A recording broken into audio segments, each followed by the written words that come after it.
तो सभी एमसीक्यू को सही करने के लिए नॉलेज बढ़ाना बहुत जरूरी है और कुछ क्वेश्चन होते हैं जो थोड़े लीक से हटके होते हैं। तो जरा आराम से मेरे बाबू, यहाँ क्वेश्चन के अंदर इन्होंने कुछ ट्रेडिशनल क्लासिफिकेशन ऑफ रेशोज की बातें की हैं। अब देखिए, रेशोज की एक क्लासिफिकेशन तो ऑब्वियसली ज्यादातर हम लोग जानते हैं कि हमारे जो रेशोज होते हैं वो लिक्विडिटी कैटेगरी के होते हैं, आपके सोलवेंसी कैटेगरी के होते हैं, एक्टिविटी रेशोज होते हैं, प्रॉफिटेबिलिटी रेशोज होते हैं। बट ये जो हमने यहाँ पर क्लास 12 के अंदर मेजरली टाइप ऑफ रेशोज पढ़े थे, ये था आपका modern classification of accounting ratios.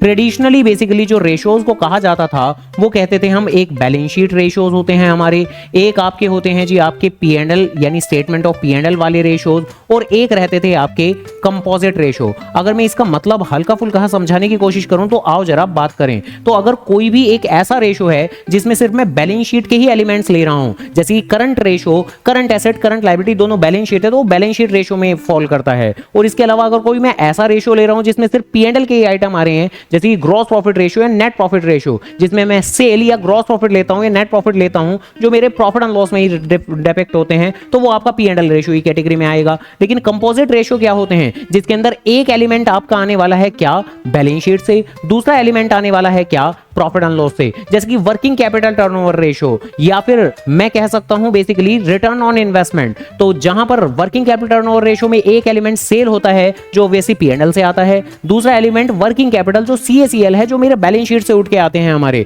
तो अगर कहीं भी बैलेंस शीट और पी&एल को मिक्स करके कोई रेशो होता है तो उसे कंपोजिट रेशो पुकारते हैं। खाली बैलेंस शीट खाली पी&एल वाले रेशोज को ये पुकार देते हैं हम। तो ये है आपकी ट्रेडिशनल क्लासिफिकेशन। फिलहाल जो क्वेश्चन है वो ट्रेडिशनल क्लासिफिकेशन से रिलेटेड है, तो ऑब्वियसली आंसर भी हमें क्या टिक लगाना है कि जी हमारी लिक्विडिटी नहीं, ये तो मॉडर्न क्लासिफिकेशन में आता है। Statement of profit and loss ratio ये हमारा सही आंसर होगा, बैलेंस शीट रेशो ये हमारा सही आंसर होगा, प्रॉफिटेबिलिटी रेशो ये तो मॉडर्न क्लासिफिकेशन में आता है, कंपोजिट रेशो ये हमारा सही आंसर होगा, सोल्वेंसी रेशो ये तो मॉडर्न क्लासिफिकेशन में आता है। तो सेकंड, थर्ड और फिफ्थ, तो सेकंड, थर्ड और फिफ्थ, तो अकॉर्डिंगली ए पार्ट आंसर आएगा। तो ऐसी नॉलेज को और लगातार बढ़ाने के लिए वीडियो को लाइक, चैनल को जरूर सब्सक्राइब।